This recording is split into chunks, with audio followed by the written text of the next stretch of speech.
Hello viewers, আসসালামু আলাইকুম। ইদানিং আপনারা দেখতে পারছেন যে আমরা একটি নতুন খামার বাড়ি নির্মাণ কাজ আরম্ভ করেছি।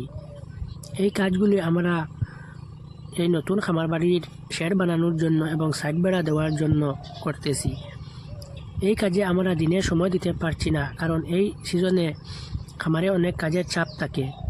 যেহেতু এখন আগুন পুষ মাসের দিন, এই দিনে ধান কাটা, ধান মাড়াই দেবা এবং সবজি ক্ষেত তো আর পাশাপাশি আছেই। এই জন্য এই কাজগুলি আমরা রাত্রে লাইট জ্বালিয়ে করার সিদ্ধান্ত নিয়েছি। আমি আমার চাচাতো ছোটো ভাইদেরকে কাজে সাথ দেওয়ার জন্য দাওয়াত দিয়েছি এবং একটি নাস্তারও আয়োজন করেছি, যেহেতু আমরা অনেক রাত পর্যন্ত এই কাজ করব। নাস্তা করে আমরা আরও একটু খানিক কাজ করব।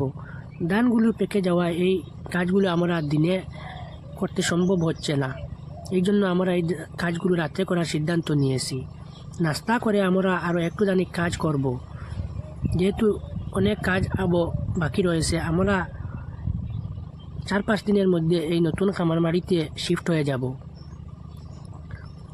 আমরা যেন এই নতুন খামার বাড়িতে সফল হই, আপনারা এর জন্য দোয়া করবেন। আমাদের